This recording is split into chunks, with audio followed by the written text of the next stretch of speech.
Hi, I'm Exo, and I hope you have a enjoyable Day of the Dead today as we celebrate the first full day of release of eXoDOS version 6. I'm putting this video together to talk about some of the more frequently asked questions about this release, as well as just give some background on where we're at with it right now. Uh, First of all, if you weren't aware, eXoDOS version 6 has been released. The torrent is available at retro-exo.com on the eXoDOS version 6. This is the eXoDOS page. Um, I do have plans to upload it to various retro gaming trackers this week, but it will be later, probably Friday, maybe even next Monday. A lot of these trackers have descriptions that I like to make look nice and clean, and I don't want to throw it up just to get it up. I'd like it to look nice. It's going to be up there for a few years, maybe longer, and there's no reason to rush something like that. I also enjoy rewarding those who use my website. Um, you know, to give a little background there, when I first started doing eXoDOS, it was only available on trackers that were private, ratio-based trackers. And for those of you who don't know what I'm talking about, torrent trackers, you have the big free ones like, back in the day, you had Demonoid and Pirate Bay. Anyone could log into these and download something. But that led to a lot of junk. It also led to, back in the day, copyright holders tracking who was downloading what and sending out cease and desists, or having your ISP contact you and tell you not to use torrents, which was kind of silly because it was indiscriminate. There are legit reasons to use torrent trackers. You need to transmit a very large file or group of files to a lot of people. It's going to be a lot more expensive and draining to host that locally or on your own server. A torrent allows distributed file. I can't remember.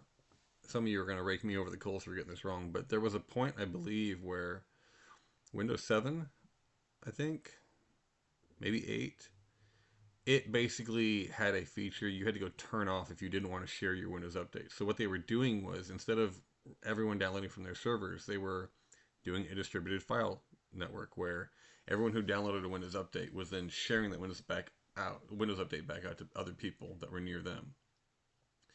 I don't think that went over very well. I'm pretty sure that feature got removed pretty quickly. But that is the same idea as a torrent. It's a distributed file network. Anyway, the ratio-based sites, ratio meaning you had to upload a certain percentage, either one-to-one or maybe more, of what you downloaded. And the idea makes sense. If you have a bunch of people that are leeching, only downloading, and not uploading, then you're going to have what's called a dead torrent pretty quickly. If 3,000 people download it, and only one guy is sharing it, seeding it, then eventually, and these 3,000 people turn off their torrent the second that they get it. They don't seed it back. Eventually, the guy who is sharing it is going to go off and do something else. And since the other people aren't sharing it, there's no one left, and now it's a dead torrent. You can't get it anymore. By enforcing ratio, you keep your site alive. But there is a point where enforcing ratio gets silly. Using something like the MAME tracker as an example, there was always enough people downloading and sharing that it actually made it difficult. If you happen to come along a week after the MAME torrent came out, or a month after it came out, however long, good luck seeding that back up to one, because you had 4, 5, 6,000 people seeding that torrent. And so even though you were seeding it, you were in the cloud, you were assisting, people weren't downloading from you for the most part. There were enough other people sharing that had already been sharing that you didn't have much of a chance. And it would work if it was always one-to-one. But there's nothing stopping someone from sharing 2,000 to 1. They download it at one time and then they share it to 2,000 people, or 3,000 or 4,000 to 1. And while that's great, it's encouraged that we have sharers like that. It actually punishes the new people, because the people who are established that have been uploading so much end up dominating the cloud. Anyway, I didn't mean to go off on a whole tangent about the way torrents work, but my point being, it was difficult to get eXoDOS in the early days. You had to be a member of a private tracker, which meant knowing the right people, getting an invite. There's a secret society. People act like vintage games are like the Silk Road. Like by downloading an old ROM, you are on a list and the FBI is going to get you. I don't believe that to be so. I wouldn't be making videos and working on eXoDOS for 15 years if I felt that what I was doing was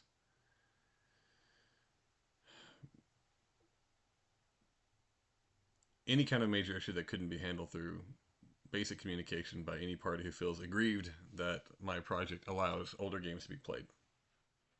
The same games that you can get on archive.org without my pack, the same games you can download from a million other uh, abandonware websites. The difference between what I'm doing and what they're doing is I'm finding the stuff that they don't have that's incredibly rare. And believe me, if anyone cared about these, they wouldn't be so rare. It wouldn't We wouldn't be digging around on eBay or searching for something like Thunder in Paradise for DOS, which I believe someone at Old Games RU finally found last year. I've been looking for that game for over 10 years. I didn't. It was a rumor that it existed, but I had not seen a physical DOS copy ever. If that game was cared about, if someone wanted to make money off that game, sell that game, they could have. It was out there for the people, the rights holders, the publisher. And if they didn't have it, then they owe a debt of gratitude to the fellow who finally found it on eBay and bought it and put it up online. And then what I've done is come along and make it so that you can play it by double clicking on it, and you don't have to know all the archaic background of DOSBox, of installing it to a front end, getting it clean, normalizing the data, all that stuff. That's all I've done. Anyway, uh, eXoDOS was difficult to get a hold of, and it was kind of a revelation to take it to a public website and take it off of a ratio-based tracker. And I have proven that you don't need ratio-based trackers for a healthy torrent. eXoDOS version 5 seeded for 3 years, and at no point did that torrent ever die, because the people who are seeding it care. They don't need a ratio to make them care. They don't need to be threatened to be banned or kicked off of a website to care. They care, so they do it. And I would like to reward my community by putting it out for them first.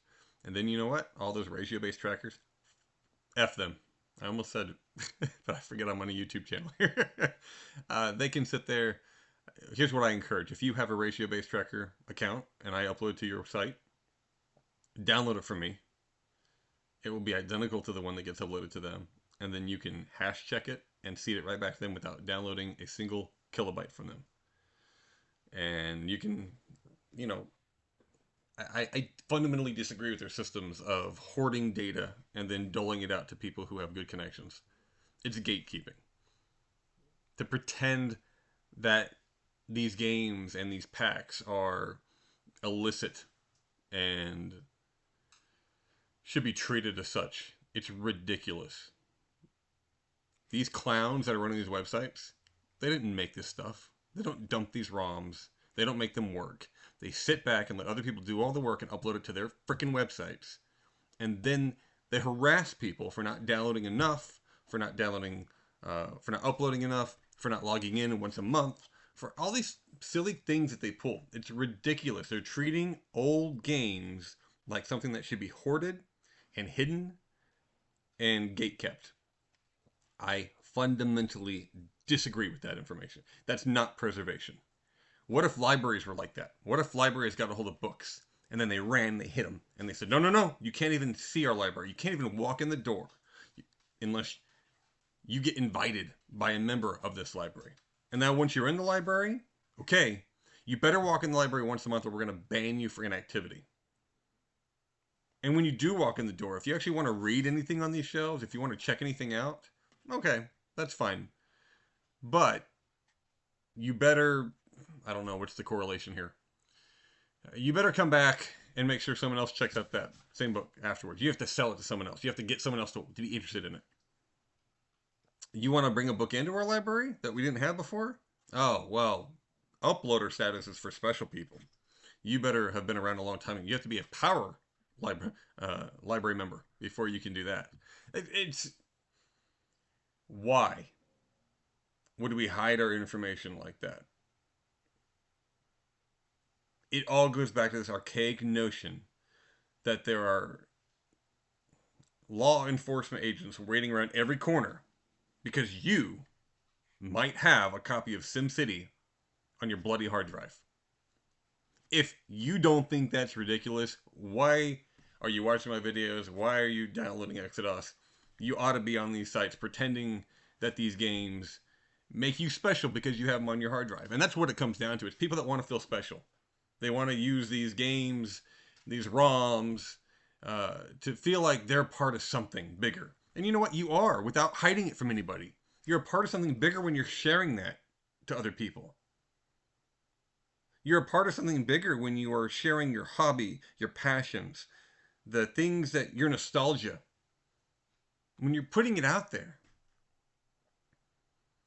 I have a lot of people that I thank for the eXoDOS project, and yet I don't agree with most of them. They hide everything.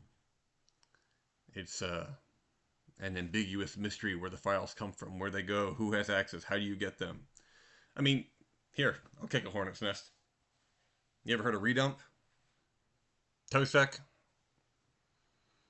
They claim that all they do is catalog media. No, they rip it, they host it, they put it out there. If you're going to use the term pirate, they're some of the biggest pirates on the internet. But if you ask them what they do, oh no, we just catalog things. We don't actually host anything. If you didn't host it somewhere, if it didn't exist, that'd be like saying, okay, we have a catalog of all the books that ever existed. And there's a book that came out in 1972. It's revision, it's printing number 2 out of Colorado Book Printing Company. Here's the author, here's the date, publication date, here's how many pages it is, and here's a hash check so that you can take your copy of the book and compare it to this database, and you can see if you have that exact copy. If that exact copy didn't exist somewhere, there'd be nothing to compare it to. There would have been no way to get the hash check in the first place. And so, is it a mystery that you can go on to archives.org or many other websites and download entire redump sets? Terabytes of data. But yet, redump didn't host that. They didn't put it out there. It's a freaking game. Anyway, I have gone off on a long tangent, and this is about eXoDOS. It's not about all those things. But eXoDOS is about sharing data. eXoDOS is about everyone having access to it. It's about preservation through playability. And I have said that going back 15 years ago to when I first started this project. There is no gatekeeping. There's no pretending that we're doing things that are behind closed doors that, you know, we gotta keep hidden from the man, from the imaginary lizard people that are out to get me for making SimCity work on a modern computer. It's silly when you think about it, and yet we all take it for granted. I mean, I was doing this for years before I got frustrated with it to that point. I will put time links in this video. That way people can skip my rants if they don't want to hear this crap. So, back over to eXoDOS version 6. It is out. There's also a media add-on pack available for it. If you download the media add-on pack, you will see that there is a file, a README file, and a folder called Content. If you download eXoDOS, you will see there is a Content folder and an EXO folder. And then in the main root folder, you know, there's a README, a manual, and then the setup file. It is not coincidence that there is a Content folder in both packs. The media pack is designed to be put into the eXoDOS folder. So the files that are in the Content folder in the media pack will go into the Content folder of the eXoDOS pack. You can download both of these to the exact same location and seed from the same location, and they will seed from there. No problem. You can even download the media pack and eXoDOS to the same folder, run the setup, and use eXoDOS and still seed from the same location. The files that you're seeding never get touched when you install. Now, there's also been a lot of questions about the Lite pack. What is the Lite pack? The Lite pack is eXoDOS download on demand. What is eXoDOS right now? It's like 657 gigabytes, I think, without the media pack. And the media pack's another 170. So we're pushing, what, 800 something gigabytes for eXoDOS right now, which I know that seems massive. But we're talking about an operating system here that started circa 1980 and went, had commercial releases up until 1998. And freeware releases have been coming out ever since. They haven't stopped. So just from a commercially viable standpoint, we're talking about an almost 20-year operating system. So is a terabyte really that far out there? And granted, that terabyte's not all games. That's manuals, strategy guides, commercials, maps, poster scans, technical addendums, anything we can find for these games, because that is as much of part of the game as anything. And that's what's missing in so many of these places where you can download these games, even if you're paying for them. Say you buy Civilization on Steam. Do you get all the cool stuff that was in the... Oh, even better, Monkey Island on Steam. Do you get the code wheel? No. Do you get the little guide that tells you... what's it called? I think it's the technical quick start guide that tells you what command line options you can use to use different video cards and different sound cards? No. Do you get a scanner with a registration card look like when you bought that game back in the day? No. Do you even get a scan of the original manual? No. You get some digital crap that's been retyped down, that's missing all the cool stuff in it. Like, here's a good example. King's Quest 6. The manual has got stuff hidden in it that is so freaking cool. Apart from the copy protection, like the Cliffs of Logic, the Minotaur's maze is printed in the bricks on the page about the Minotaur. But that's not included, so that turns into the maze is a game of each room you walk into might kill you. So you save the game, you walk in a room, you die, oh, you reload. You save, and you mark on a map, don't go right from this room. You go north. Oh, okay, I can live there. And you mark it. You don't have to do that if you own the game back in the day. If not everyone knew this, but in the manual, the map is in the bricks. The light bricks are safe rooms, the dark bricks are going to kill you. You don't get the manual, though, when you buy that game online, so you don't get the map. And I think they've even dumbed down the Cliffs of Logic. Instead of it being a poem that you have to decipher to figure out, so it's not just straight up copy protection, there actually is a logic puzzle to the copy protection. Instead, you just get a list, like, here's the words you need to climb the Cliffs of Logic. Thanks, buddy. I mean, that's a kick in the nuts if you're the developer. If you spent time writing that puzzle out, and it gets dumbed down to that. Anyway, you don't get all that cool stuff when you buy these games. Legitimately. And even legitimately is kind of a funny concept these days, because, King's Quest 6, written and developed by Roberta Williams and Jane Jensen, published by Sierra Online, which was later purchased by Sendant, a mail order company that was laundering money and fraudulent and caused all kinds of problems. And then purchased by Vivendi, I believe, after that. And since then has gone to Activision now. So, give Bobby Kotick that cash and call it a legitimate copy and tell me that you feel good about it. Bobby Kotick, come on.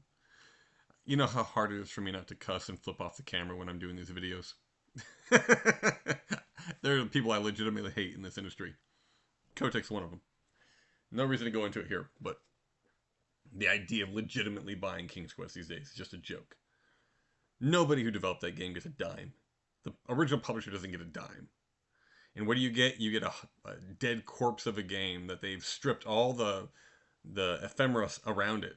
The manuals, the guides, it's all gone. Even the cool box art. Nope, none for you, Higgins. You don't get that. You get a game that's running suboptimally on like DOSBox 0.73, a version that's 12, 13 years old by now. It doesn't run properly. It doesn't have any sound cards. It doesn't have any video card options. You get the most basic, vanilla, piece of crap version of the game that you could possibly get. And they're going to charge you $10 for it or whatever they charge me. I don't know. I think Good Old Games charges $10, but you get what? 4, 5, and 6 in a pack. Maybe it's down to 5 now. I know that they put on sale all the time. If you want to buy these games to have, buy it when they're $1, because they do it all the time. Tangent over. That 800 gigabytes of data, or the 650 if you're not getting the media pack, you're getting a lot more than just games here. You're getting as much as we can pack into it without giving you the smell of the box. And if I could, I would. The box itself, man, I wish. I wish. How cool would it be to have a cardboard box that has like OLED panels all around it?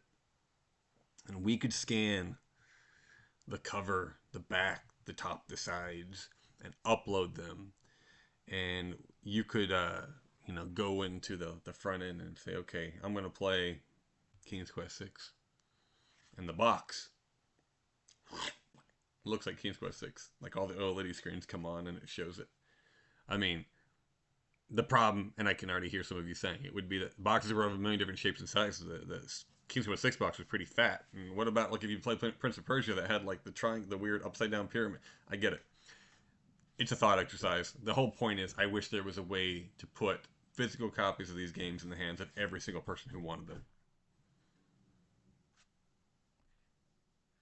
I feel bad for the person that comes along and tries to do this with current console games one day.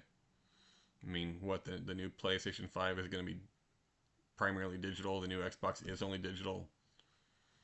There won't be Google boxes anymore. I mean, when was the last time that a good PC game came out in a box? It's all gone. But there's no reason to let the ones that were already made go away too. If I sound nostalgic today, it's because the relief of getting eXoDOS version 6 out is like taking an anvil off my chest. It's 3 years of really hard work. The Lite version, and I'll have to time code that to say I'm getting back to it now. The Lite version allows you to download 5 gigabytes of data. That 5 gigabytes includes the front end, which is Launchbox, and all of the cover scans, the gameplay images, the title screen images, the backs of the boxes, all the images that show on the front end are in there too. And that's 90% of the size of the 5 gigabytes. Because when you download this and you set it up, it'll look just like eXoDOS, the 680 gigabyte, whatever it is, a gigabyte version. You can browse the entire games list. You can read all the metadata. You can see all the playlists. You can see developers. You can do all the things you can do in version 6 full. But when you double click a game for the first time, it will say, hey, you don't have this game. It is 4.2 megabytes. Would you like it? When you click yes, it takes the existing torrent for the full version, and a command line utility, ARIA2, runs, and I have an index of every game that's in the full torrent. And it goes and it says, okay, you wanted Alley Cat. That's game number 592. And it is, 1 megabyte, whatever it may be. It goes and calls the torrent and just grabs that particular file out of the torrent. So all those people that are seeding the full version to each other are also seeding the Lite version to you. If you being the Lite user. It will download the game, check it, make sure it finished, copy it to your games folder, extract it so you can play it, and then launch it for you. From then on out, if you play that game, it's already on your drive. And if you were to uninstall the game, it will uninstall the installed copy of the game, but that zip it downloaded, that stays on your drive. So every time you add a game, your Lite version will get a little bigger. But up front, you're only spending 5 gigabytes to get into the whole pack. And you have all the people that are seeding the full version to thank every time you grab a game. Now, that can take some time. If you decided you want Phantasmagoria, or Lynx LS 97, or whatever it may be, those are like 2 gigabyte games, so give it some time. And this is a command prompt torrent downloader, so that command prompt needs to stay open the entire time you're grabbing the game. Another limitation is you can only download 1 game at a time in this version.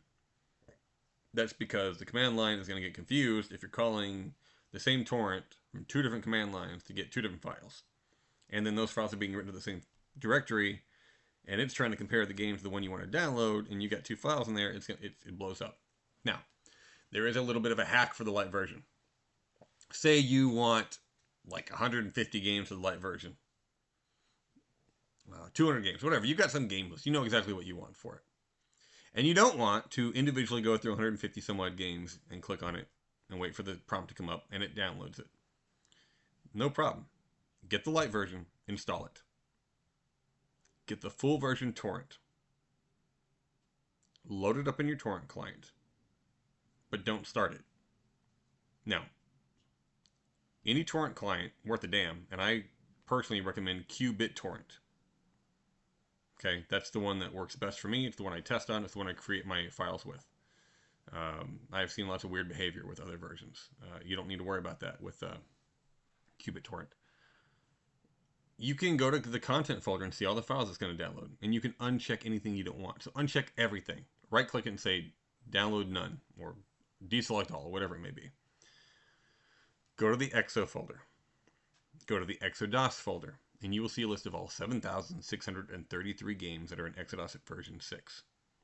Check all the games you want. Hit start. Wait. When it is done, go to where you downloaded these games. Go to the eXo folder. Go to the eXoDOS folder. Inside that folder will be all the games you checked to download. Select all. Copy or cut. Go to where you have eXoDOS Lite. Go to the eXo folder. Go to the eXoDOS folder. Paste. You have now downloaded all the games you want for Lite without going through the downloader and without doing individually. That's all it's doing. It's not doing anything else fancy here, guys. When you use the Lite downloader, it's not going in and writing new stuff and changing things. Nope. It's just grabbing the file and putting it where it would be if you had the full version. We support all kinds of cool things like this on the Discord. If you come over there and you like, hey, how do I do this or that? As long as your request makes any sense at all, either myself or one of my amazing staff members will be right there to explain how to do it. Now, when you show up and when people show up, I won't say you, because you're not that kind of person. You're, how far are we into this video? 27. You're 27 minutes into a video of me ranting about all kinds of stuff. You're freaking cool. So you're not going to be the one who comes in and does this. But someone is going to come in and say, well, how do I run it off of a network? And I'm going to say you use symlinks. And that's it, because I don't support that. Your system's different. Someone else is going to come and say, how do I do this? How do I do that? And they're going to be very, very, very special case scenarios. And I will give, to the best of my knowledge, the best advice for your situation. But there are as many configurations of personal computers out there as there are DOS games, if not more. And what you've done to set your system up and your network up may be very different than anything we've ever seen before. So we will give the best advice we can, but if it doesn't help when folks get defensive or argumentative about our help, because we're not able to offer it because what they want to do is just so far out there. All right, so we've covered the Lite version. We've covered the fact and so the Lite version will come out in about a week. We have to let the full version seed, and we have to get lots of people seeding it. It takes, depending on your internet connection, a day or two, maybe a few hours, depending if you got a fast one, to get eXoDOS 6 downloaded. We want to have a really nice, healthy cloud so that when the Lite version goes online, people are not sitting around waiting for hours for their games to download.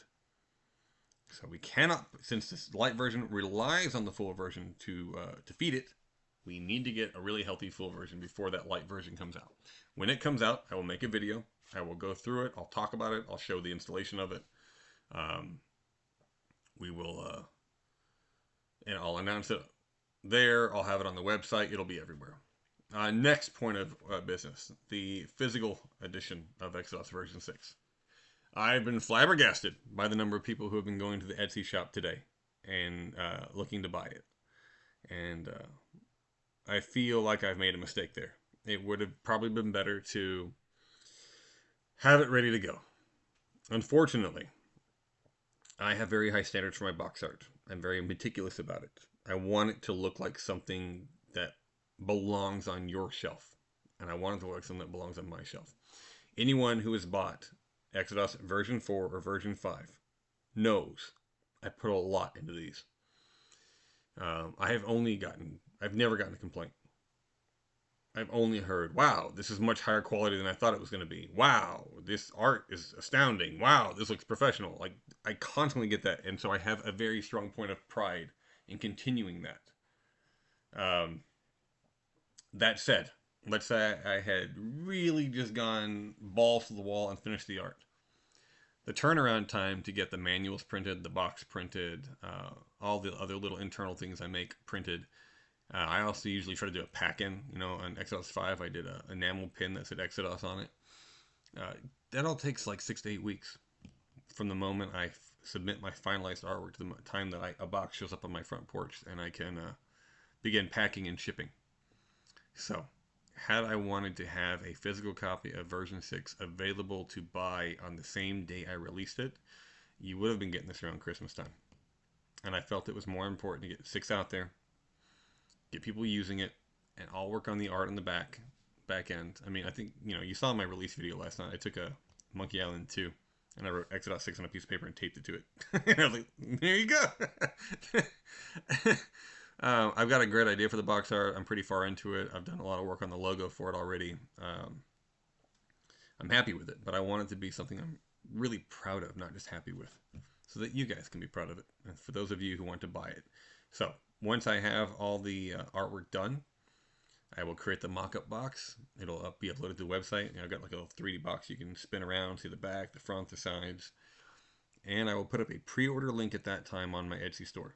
And the pre-order will allow you to purchase a copy. And that will allow me, as long as Etsy follows through with the way they normally do things, it's tricky with them, to get the funds I need so that I'm not taking a bath at the beginning of this.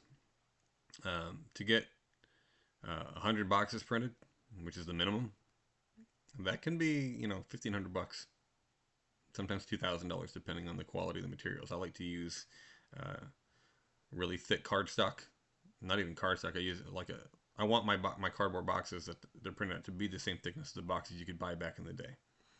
I use a UV coating, so you get a nice, you know, glossy sheen on the outside of it.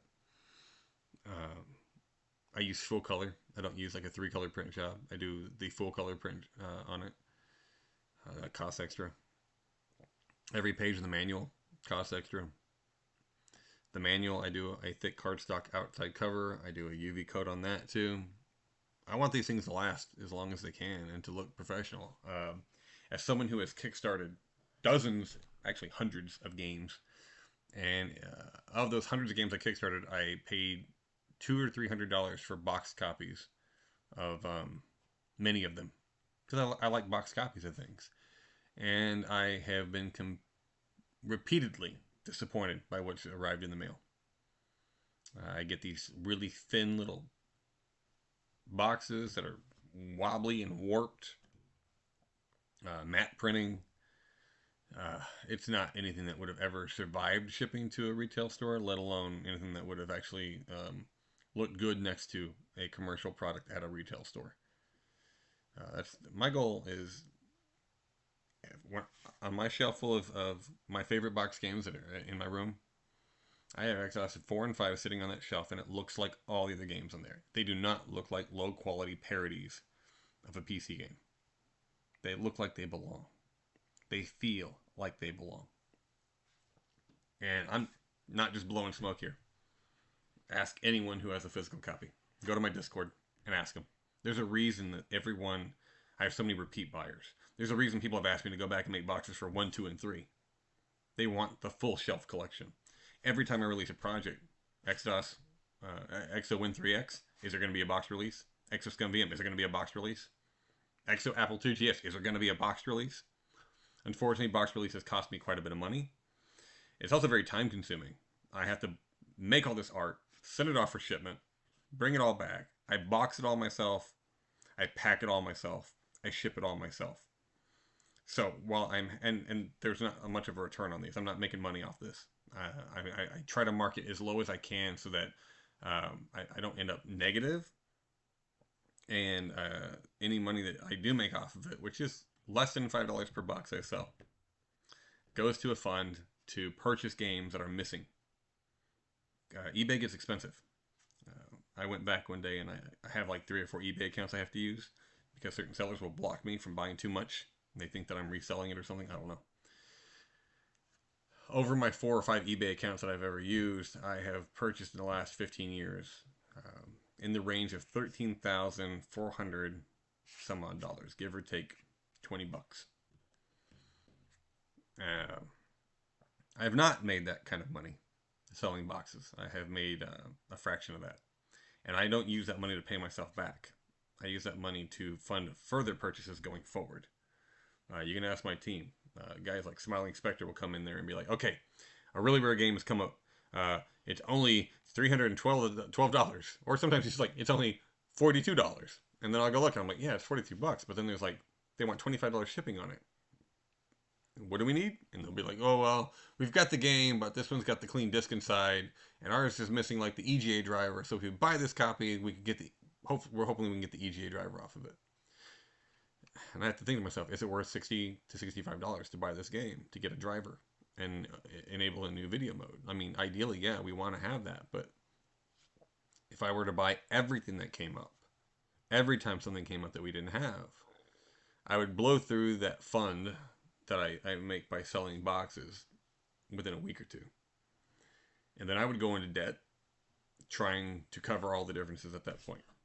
So I try to be very smart about how the money is spent. At no point, I treat the money that I make from the boxes as if it was my own. I look at it like, if you're going to be kind enough to support this project and purchase a box, or there's even a donate button on the website too. And the donation money goes to the same place. If you're kind enough to donate money to this project or purchase a box, then I will treat your money like my own.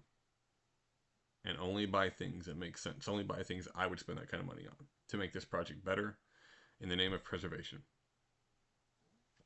We've covered the Lite version. We've covered the physical release version. We've covered adding the media pack. That's pretty much the first round. I'm sure there will be more questions and more thoughts. Please post any questions you have here. I apologize. Last week I did not do videos. I was cranking nonstop to get version 6 done in time. We had a month-and-a-half long test cycle, and for most of that time we weren't finding bugs. It looked great. And as I was packing it up last week, I thought, okay, this is going to be so low stress. I'm going to pack it up. I'll have it ready. I'll get my staff to seed it through the weekend. Monday I'll do some final work on the website. Tuesday I'll go live. Cake. No. Thursday, Friday of last week, I'm finding issues that were regressions that happened as we were putting final stuff in that we just didn't catch. So I spent all day Friday rewriting major parts of the batch files and trying to get it running. And then I spent most of Monday finalizing that stuff and repacking files. I spent Tuesday morning creating the torrents, which takes a while when you're making a torrent this big. Getting it out to my staff, working on the website, making sure everything was getting uploaded in time. Came home, took my kids trick-or-treating. We came back from that. We made the little skit video that we posted last night. I went to my room. It was like 10:10 at night, Central Time, where I'm at. I edited the video together. I uploaded it to YouTube, and I put, premiered at 10:30. And I had 15 minutes to go, get my FTP ready, move all the files for the website over to it so I could hit go and update the website right when the video went live. And then we all crashed and went to bed. It was a long day. It was a busy day. And it was worth it. I'm so glad to have it out. I'm so glad it's in people's hands. I can't wait to hear the feedback on it. It is 3 years of work that have gone to that project. And yes, we got Apple IIgs done in part of that time. But for the most part, this is what we've been working on. And it's a complete rewrite of all the backend data. And when I did this, it was not just to make eXoDOS better. The same backend data that I made for eXoDOS can be used and will be used for eXoWin3X, eXoApple IIe, eXoApple IIgs, eXoScumVM. I have made a universal launcher at this point that can run any emulator I throw at it. I have developed processes that can add any files I want to Launchbox, as long as I've got the metadata scraped already, or I've got a team of people to help me run that metadata. If someone was to come to me today and say, hey, what if I wanted to make why isn't there Exo Acorn? It's an old PC from England, I believe. I could say, well, we don't have time for that right now. And they said, well, I've already got like an emulator set up with like all the ROMs or all the games. I'm like, okay, Do you want to implement it? And if they say yes, I can give them my back end. I can show them how to use it. I can help them integrate into it, let them do the basic work, and boom, we now have Exo Acorn, created by so and so, whoever happened to make it. I definitely want anyone to get credit for anything they've done. So far, that has not happened yet, but yes, the idea is to have a backend where anyone can create a project using the EXO framework. And we can get away from all the gatekeeping on these old games. We can get away from the knowledge bases of these old games. We can get away from the archaic knowledge required to emulate some of these old games. And instead, we can enjoy them. We can play them. We can all work towards preservation through playability. Thank you for all the support as we have worked towards eXoDOS version 6. Thank you for watching these videos, keeping up with the project, for asking questions, for being supportive in every way. It's all just your activity. Whether you chat or not in the Discord, the fact that you watch the videos, the fact that if you've ever commented, if you have ever chatted, the fact that you download the project, that you use the project, that you tell your friends about the project, these are all ways of supporting the project, and I appreciate that. The videos are not going to go away. I don't know if I'll still be doing 5 a week like I was, but I will be talking about all kinds of different aspects of the project. We will do some deep dives into certain collections in the project. We'll be talking about different playlists in the project. And now, instead of just watching me talk about it, you can pull your project up while I'm telling you about it, and you can actually experience it yourself. So when I'm talking about eXoWAD, the Doom collection, you can go play it while I'm talking about it. When I'm talking about some cool new playlist feature we have, you can go load it up and see it. This is EXO signing out, and I will be back maybe even today, maybe tomorrow, I don't know, but I have a feeling I'll be making a lot of videos over the next few days to cover all the information that is out there. Thank you.